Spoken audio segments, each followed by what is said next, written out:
We don't stop exercising because we grow old. We grow old because we stop exercising. Welcome to Body Sculpt of New York 6 Weeks to Fitness podcast, where we hope to inform, motivate, encourage, and inspire you towards living a healthier lifestyle. And now, here's your host, the president of Body Sculpt of New York, Vince Ferguson. Hi, I'm Vince Ferguson. Welcome to 6 Weeks to Fitness, episode 180. Thank you so much for watching. Now, Dave Sherwin is a certified fitness and nutrition coach, podcaster, entrepreneur, practitioner of mindfulness and meditation.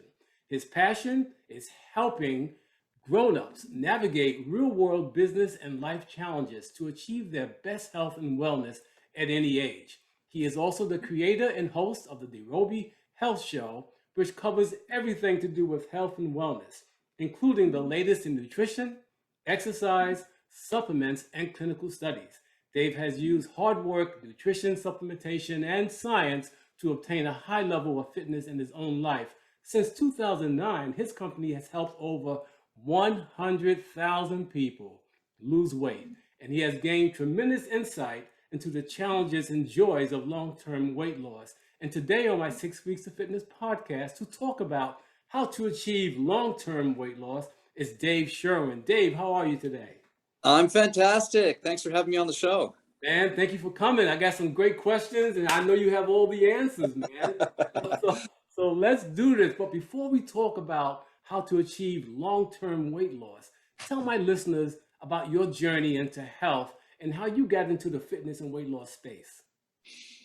Yeah, I've always loved health and fitness ever since I was a kid. I was a pretty kind of a backwards kid, really. I didn't have many friends. I was really shy. I was really embarrassed if I did anything or said anything wrong in front of the group. You know, I was one of those kids that kind of kept to myself.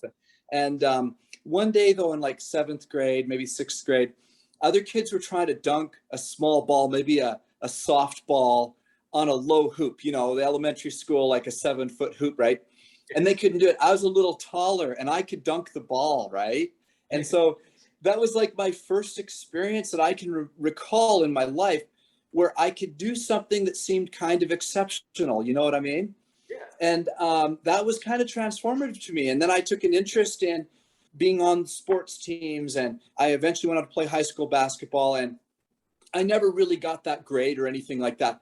But through athletics and learning about fitness and coaches telling us how to eat and everything, I got really interested, and I just established kind of a baseline as a teenager of wanting to be fit, feeling good when I was fit, understanding what happens when you put hours and weeks and months into a program of some sort. I did jump training, I did strength training, and I found all those things really fulfilling. And eventually it led to me opening a dietary supplement business in 2009. So you never really had a weight issue? I did not have a weight issue, although I had and still have minor eating disorder, I believe. I'm the type who will binge eat. You know how they say that the average person on a cruise gains 5 pounds? Oh, yeah. Yeah, I've gained 11. Really? Yeah. So you like to eat?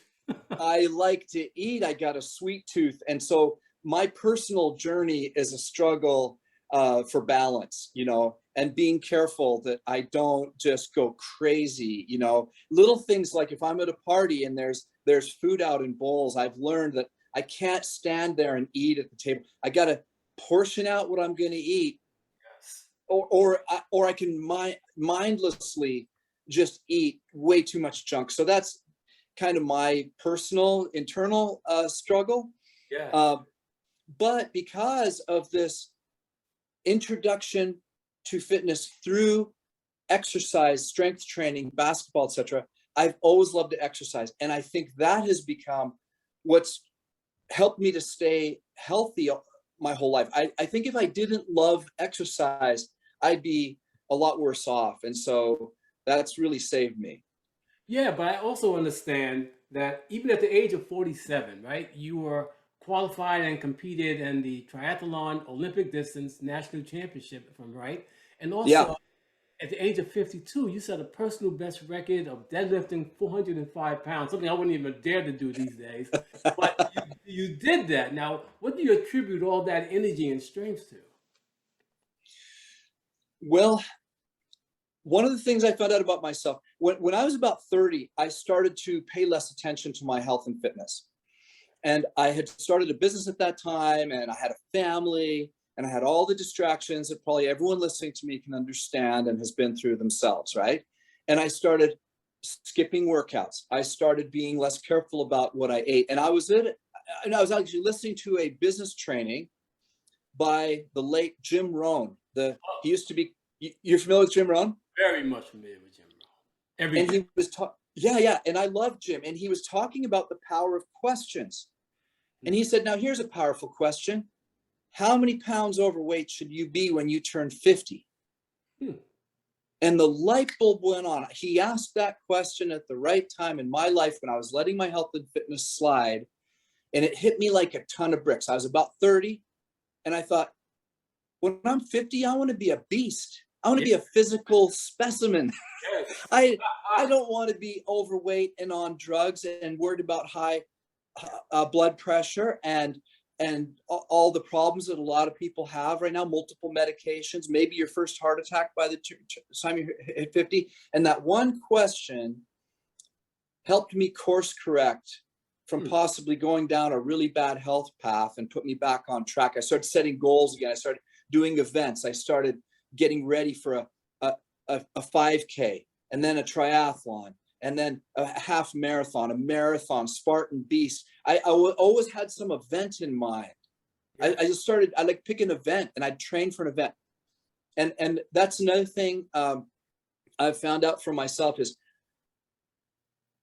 I'm happy to just go exercise. I enjoy exercise. If I wake up, I exercise, I enjoy it. But when I'm training for something, it's different. If I got a goal, I want to break 400 pounds on the deadlift. I want to break 4 hours in a marathon. I want to break 4 hours in a Spartan Beast. I want to do a 5K in under 20 minutes. Those are all goals I've had. And some of them have taken me years to accomplish. But you see that, the difference between just hitting the gym or training for a goal are two different things. So you're goal oriented. I'm goal oriented, and I find that I'm on a higher level if there's an objective I'm shooting for, even if it's not a race. Like, for example, right now, I've got a rowing machine. I got a Concept D rowing machine like you see in a lot of the gyms and whatnot.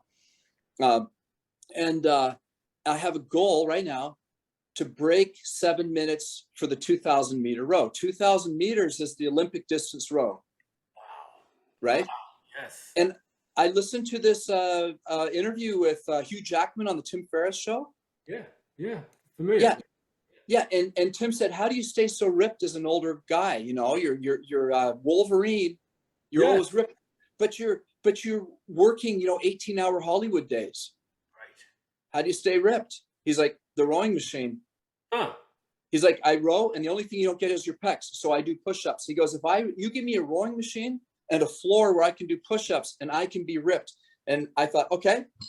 And he said, yes, if you can break 7 minutes in a 2,000, you're in world-class shape. I thought, cool, that's my next goal.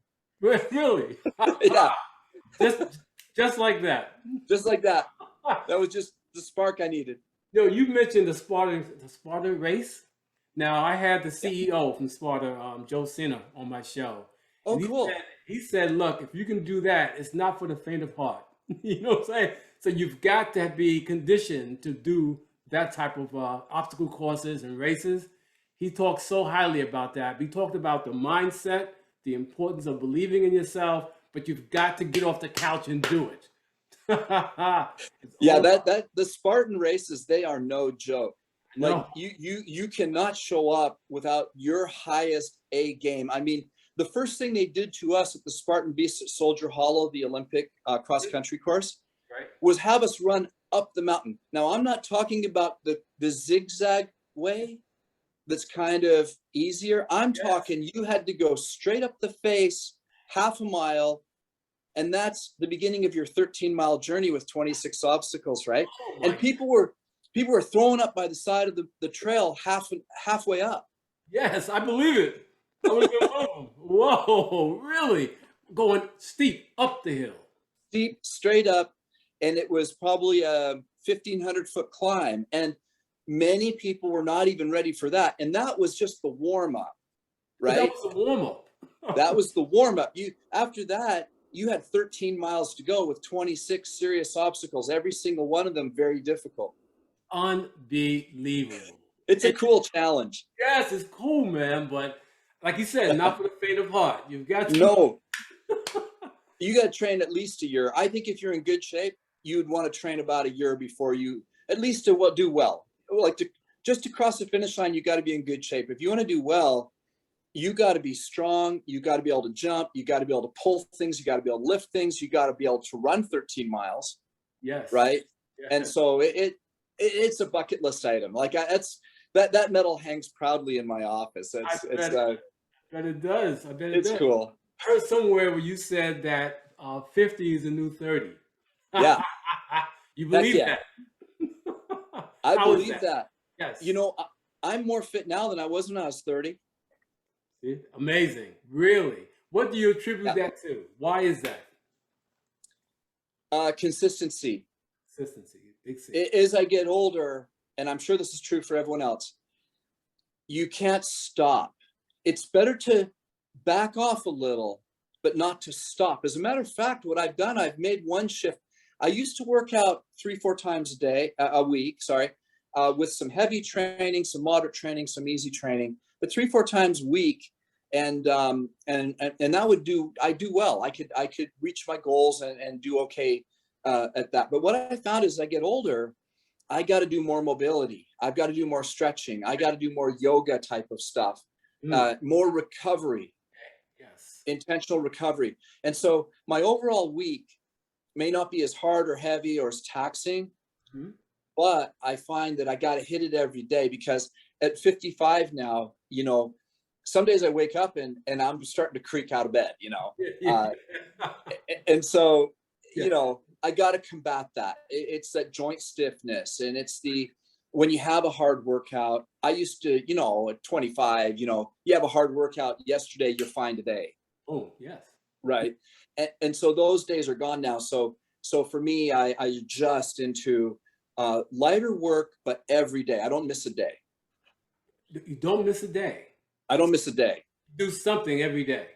I'm traveling right now. The background you're seeing here is an Airbnb in North Bend, Washington. I'm visiting my sister. And anyways, I've got a kettlebell.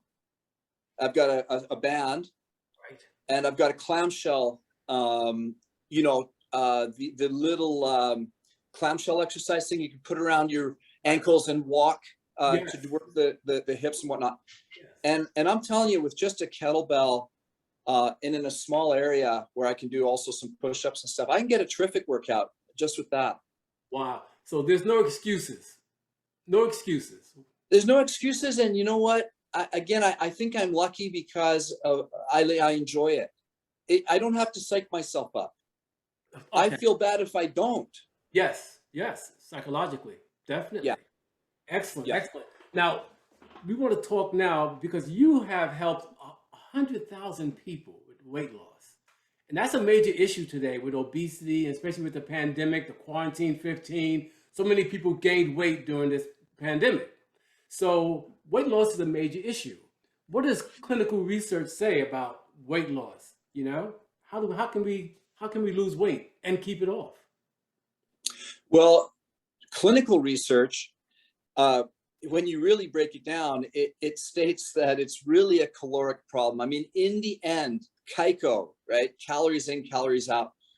Those are the laws of thermodynamics. Like when it comes to energy, we can't get around them. And many diets try to do that. They try to convince people, hey, you can still eat the junk, but you can lose weight if you follow this program. Now, don't get me wrong. I am not an all or nothing coach.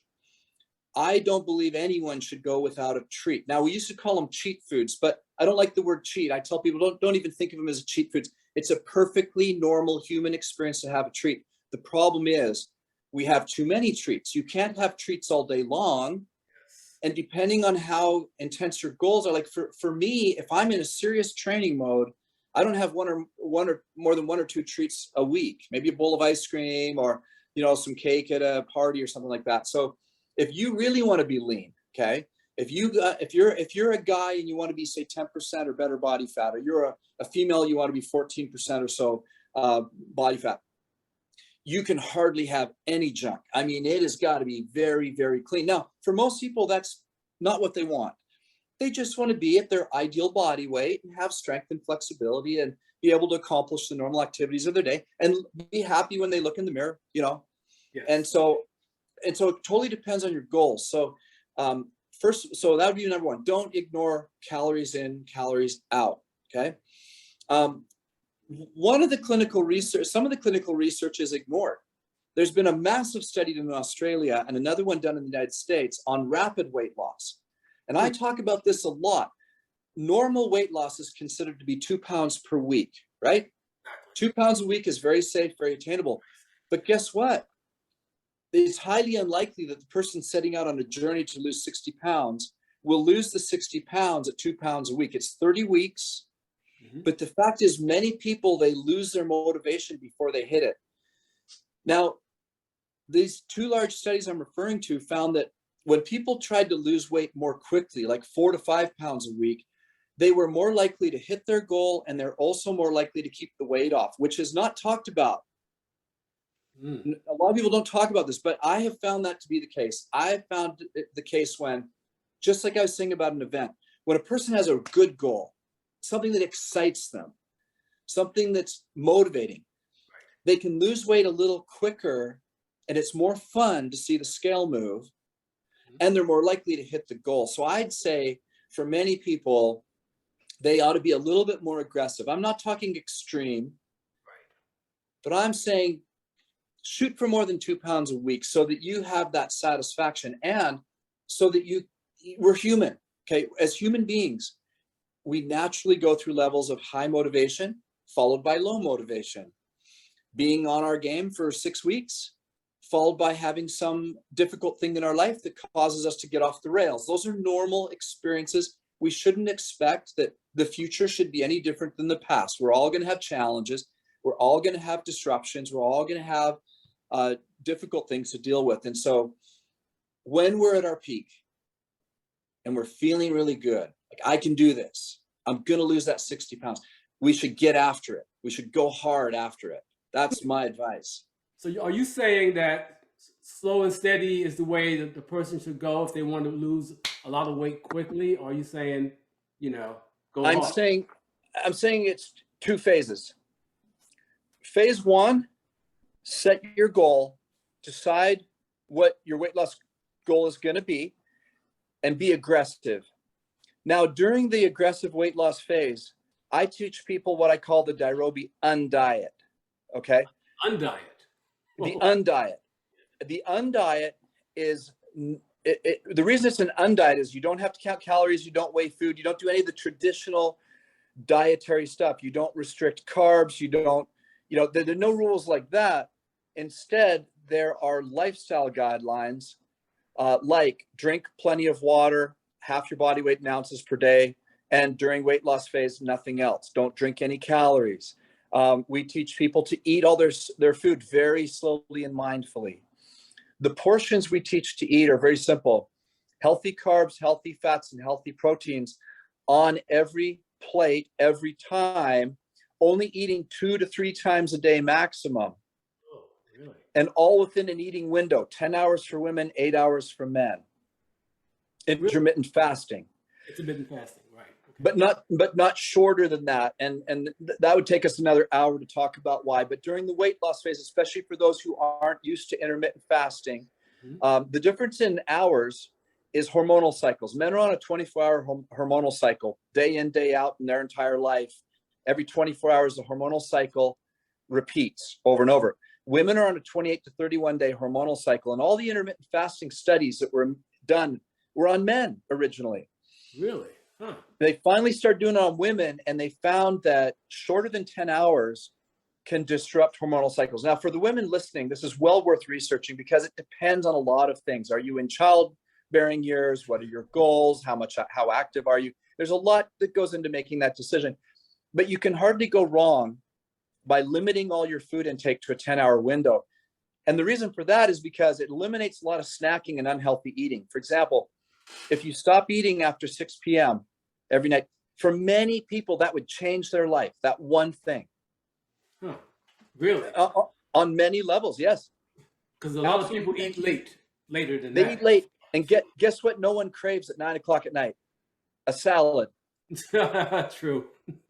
Nobody wants a salad. No one wants broccoli. No one wants steamed vegetables. What they want is junk food, ice cream, sweets, Yes. fatty foods. That's what we tend to crave, you see. Yes. And so corollary to that, we have a massive sleeping disorder in the country. And if you're not sleeping, you can't lose weight very well because your hormones are disrupted. You're not digesting your food. You're not getting all the nutrients that you need. So what happens is we create what I call a virtuous circle. As a matter of fact, those of you interested in this, you can go to my website, dairobi.com. There's a free PDF called The Virtuous Circle. We have the on the resources page. And I'd advise you to click on that, download it, print it, put it on your fridge. And it shows a circle of 24 hours and the steps you can follow in that 24 hours, how to eat, when to exercise, all these things. And they're all the principles of the undiet lived out over a 24-hour period. Now, the reason that's important is because if people go on a diet, and even if they hit their goal, they often don't know what to do next because the diet isn't something they can do long-term, and half the time they don't even like it. Yes, true. And so it tends to lead to yo-yo dieting because they go back to what they did before. Exactly. By living the principles of the undiet, which include drinking water and other things, drinking or eating healthy fats, carbs, and protein, taking the right supplements, getting 7 to 9 hours of sleep, exercising every day, even if it's minimal. By doing all of these things, we're training the person in the new regimen they need to keep the weight off when they're done. Ah, very good. Very good. And again, you want them to do something every day. So they don't have to go hard every day. They can walk 30 minutes a day as well. Correct. Personally, again, I'm 55. My current regimen, I only do one really hard week a day. One heavy day, a really hard work. In the week, really? In the week. Other than that, I do about 3 moderate intensity, and the rest are light, either yoga or just simple mobility training. Well, that means it's doable. If you can do that and maintain a healthy weight, so can the rest of us. You know, that's what everyone really can. You know, it's just fact is our society is so screwed up. I mean, we just live in a society that's bass backwards in so many ways, right? Yes, we do. We rush around, and at the end of the day, we look back and what did we really accomplish? How many hours of truly productive time did you spend at your job, really? How many hours did you spend on Netflix? How many hours on social media? How many hours really being mindful of every single activity that we do? We're all guilty of this. We tend to waste time, and I just don't believe people. There's very few. Let's put it this way. There's very few people who really don't have time in a day to exercise or to have a healthy lifestyle. And if they do, you know, they can change. Exactly. How important is it to you? Exactly. I agree. Yeah. Now the holidays are coming, Dave. And it's going to be the hardest time for people to kind of think about dieting or eating healthy, you know, exercise because of the social activities or the food that's available. What recommendation do you give to people who wants to maintain a healthy lifestyle even during the holiday season? Oh, great point. As a matter of fact, I have a piece of content I created Really? again on our website. If you search the blog, we have the top 10 tips to keep weight off during the holidays. And we publish this to our followers just before Thanksgiving every single year. We've done it for 6 years in a row. And there's some really great tips there you can follow. And some of them are quite simple. Like, for example, if you eat an apple before you head out to that meal that you know is going to be real unhealthy. Yeah. Do you know that one thing can make a big difference? You arrive kind of full. Because the fiber in the apple. Because of the fiber and the way an apple is, it's a good healthy food, but it makes you feel kind of full. Yes. Another one is the one I mentioned earlier. Do not eat from the bowls or the bags. When someone passes, you know, many times when you're at a party or with family, a Thanksgiving dinner, whatever, there's often small plates out that you can put treats on. Again, I'm not against treats. The problem is you can down 1,000 or 2,000 calories in a hurry without even realizing you did it. So what you got to do is limit it. You got to make those treats small. Now, this is why we also teach people to eat everything slowly and mindfully, because even a treat should be enjoyed slowly and mindfully. Yes. Now, I don't know if have you seen that TED Talk by Judson Brewer? No, what did he say? No, I didn't see that. It's one on addiction, and it's very interesting. Now, what he said was he has had people quit smoking by teaching them to smoke a cigarette incredibly slowly with complete mindfulness. Really? They've had people, not everybody, but some people, they have smoked mindlessly for years. They want to quit smoking, but they just do it over and over and over, one after another, 20 a day, 40 a day, whatever. Yeah. He has them sit down and says, look, here's what we're going to do. You're going to smoke a cigarette.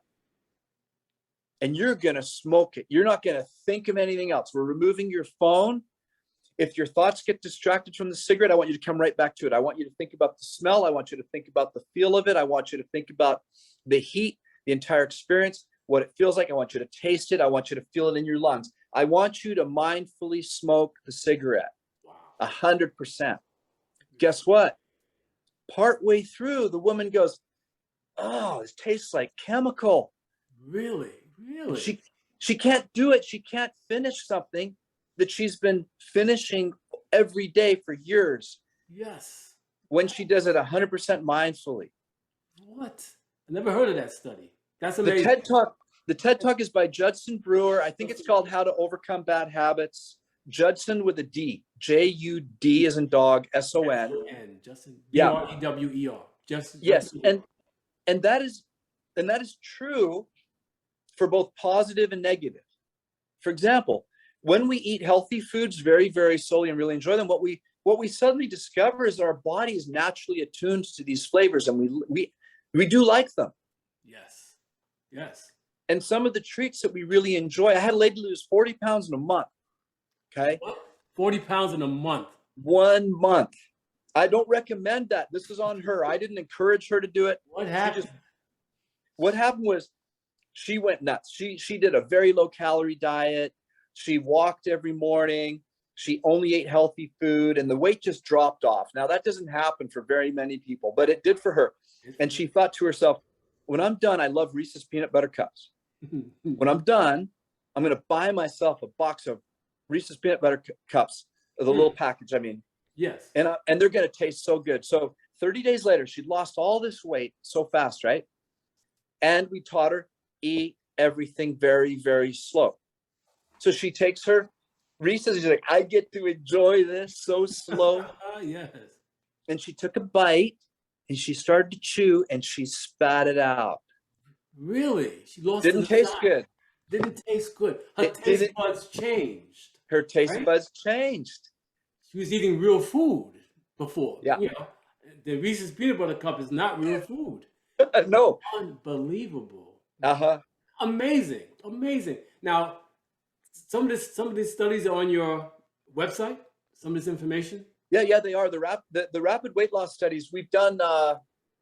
I think the piece on our blog is called Rapid versus Slow Weight Loss. I think if you just Google that, you'll find the piece we wrote on it, and it has references to the studies that I mentioned. Well, just changing the way you eat, the tempo in which you eat, okay? Eating slowly. Now, I'm in New York, and everything in New York is like, now, got to do it. Got a meeting, got this going on, got a meeting at 2 o'clock. I got stuff to do, so I'm going to gobble something down so I can be ready for that meeting. That's the worst thing we could do. The worst thing we can do. What happens is starches and carbs especially need us to chew very slowly because the enzymes in our mouth work into those starches and carbs to prep the food before it gets to our stomach. When it gets to our stomach is not a hole. It's not like a cavity that just everything drops into and the stomach acid just eats it up. The stomach has folds. And as the food comes down, fully chewed, it should be chewed to the consistency of applesauce. Then it goes into the stomach, and the stomach is trying to work it through these folds. And it does that kind of slowly. Meantime, there's hormones in our stomach that signal to the brain that we're full, and they're not perfect. As a matter of fact, there's a few systems in our body that don't work perfectly. And one of them is the hormones that trigger to the brain to stop eating. They're about 20 minutes behind. Right. Yes, I've heard that. Yes. And so what happens is when we eat very, very slowly, multiple things happen. First of all, we digest the food better. The enzymes get worked into it properly from the mouth all the way down the digestive tract. We get all the nutrients out of the food. The next thing that happens is we eat less naturally. Studies have shown people eat 20% less on average when they eat slowly. Yes. Because they're giving the system a chance to work properly. So you're eating less food. Yes. Then they're getting the benefit of the food. Then they're hopefully drinking water and not other things. So they're, right. They're hydrated. The cells have the hydration to function at their best level. And elimination, right? We often don't talk about elimination, but elimination should be happening every day properly at the right times. And they should feel okay. It shouldn't be painful, and they shouldn't be too infrequent. And we should be eliminating all the junk, right? So this inflow, outflow, the whole process and extracting everything, we don't support it. And eating too quickly is one of the ways we don't support it. Wow, that to me sounds like just taking those steps alone will make a tremendous difference for the majority of people. Because how many of us eat slowly? You're right, and drink enough water. That's amazing. That's awesome. Now, in my newsletter that I send out, can I use some of that information, the 10 steps that you list? Everything. I want to put that in my newsletter. The whole goal, the whole reason I'm here and you're here, let's face it, I don't make any money doing this. I don't know about you. I have a podcast, and it doesn't make me any money. Right. Yeah. I do it because I like it. I do it because I want to share these ideas. I want you to take all my ideas and share them with the world. Let's make the world healthier. I agree 110%, Dave. Really. And I can talk to you longer, but you're busy, and I got a certain time constraint as well. But can you tell my listeners how they can find out more about you, my viewers, more about you, about the Roby, all that good information? Yeah, fantastic. Thank you. The weight loss supplement we have is called Pounds and Inches Drops. Pounds and Inches Drops. Pounds and Inches Drops. It's a fantastic supplement. It not only helps people lose weight, but it helps them lower their cholesterol. It manages blood sugar and also keeps energy up during the dietary phase. So that's a product I'd love for people to look at. Dirobi is dirobi.com. In addition, we have a phenomenal multivitamin. We've got minerals. We've got a variety of great products there. We also have a lot of really great free information. Like I mentioned, when you get to dirobi.com, if you click on resources, there's several really good resources you can download. The Dirobi Undiet book is free. It's just 10 pages and has all the details on what we just talked about. So yeah, dirobi.com. And then I have a podcast like you. As a matter of fact, interestingly enough, I think I'm on episode 182. Are you serious? I think so, yeah. I'm right about there. That's awesome, Dave. Man, I tell you, it's been really a pleasure having you. And I have, again, some of the other questions I could ask because I know my listeners and viewers are going to be very interested in this show and what you're talking about. But we'll have to save it for another time, Dave. Let's do it another time. I would love that, man. Dave Sherwin, on behalf of Body Scope of New York, it's my nonprofit, and 6 Weeks of Fitness, I truly want to thank you for coming on this show today. Thank you. It's been awesome. You've been a great host. Thanks so much for having me. Oh, man, it's a pleasure. And to my viewers and listeners, I hope this program was informative, inspiring, and encouraging, that you will continue tuning in to our 6 Weeks of Fitness podcast.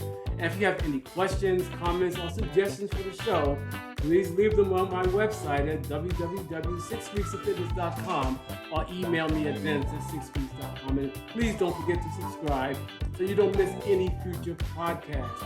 And remember, we don't stop exercising because we grow old. We grow old because we stop exercising.